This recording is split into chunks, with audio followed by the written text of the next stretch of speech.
Arkadaşlar hepinize merhaba. Bu videomda Mazda araçlarında kullanılan kumanda pilinin değişimini ve bitmiş bir kumanda piliyle araç nasıl çalıştırılır bunu göstereceğim. Hatta ben durumu biraz daha abarttım. Pili tamamen çıkarttım ve aracı çalıştırdım. Videoya başlamadan önce kanala abone olmayı unutmayın.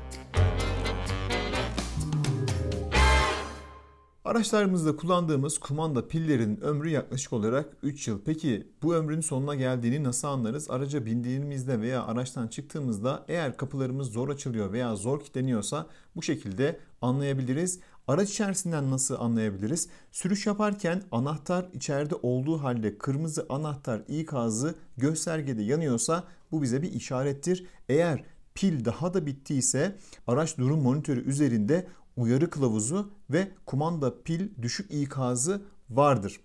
Gelelim pilin değişimine. CR2025 pil kullanılıyor. Hepsiburada.com'dan alabilirsiniz. Ben oradan aldım. Tavsiye ederim. Bir adet tornavidaya ihtiyacınız var ve tornavidanın ucunu eğer bantla sararsanız kumandanıza zarar vermeyecektir. Anahtar süslasını yay yüklüğü çentiye bastırarak çıkartıyoruz. İç kısmında tornavida ile videoda görüldüğü gibi kumanda bloğunu birbirinden ayırıyoruz.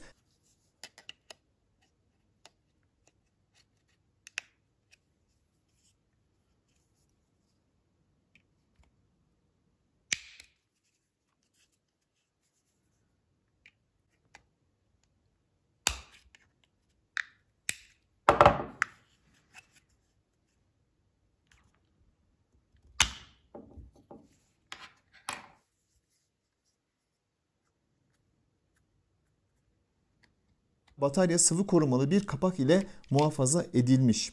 Kapağı çıkartıp pile ulaşıyoruz. Pil değişimi çok basit. Sadece artı eksilere dikkat etmemiz gerekiyor. Yeni pili yerine yerleştiriyoruz ve daha sonra kapağını kapatıp üzerine bastırıyoruz.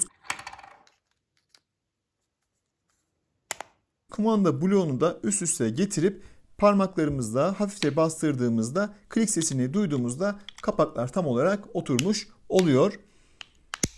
Sustalı anahtarı tekrar içine yerleştiriyoruz ve işimiz bu şekilde bitiyor. Kumanda pil değişimi oldukça kolay, görmüş olduğunuz gibi.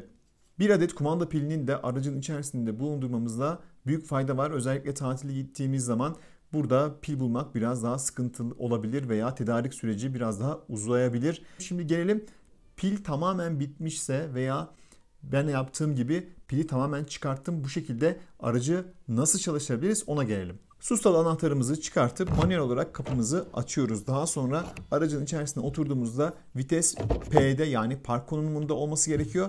Frene basmamız gerekiyor. Yani normal çalıştırma usullerini uyguluyoruz aslına bakarsanız. Daha sonra start stop düğmesine basmıyoruz. Araç kumandasını start stop düğmesine yaklaştırıyoruz ve araç otomatik olarak çalışıyor. Aynen şu anda görmüş olduğunuz gibi. Amazon veya Alibaba gibi sitelerden kumanda koruyucu kılıflar alabilirsiniz. Benden önceki araç sahibi almış. Buradan da kendisine selam olsun. Ondan hemen görselini ekleyeyim.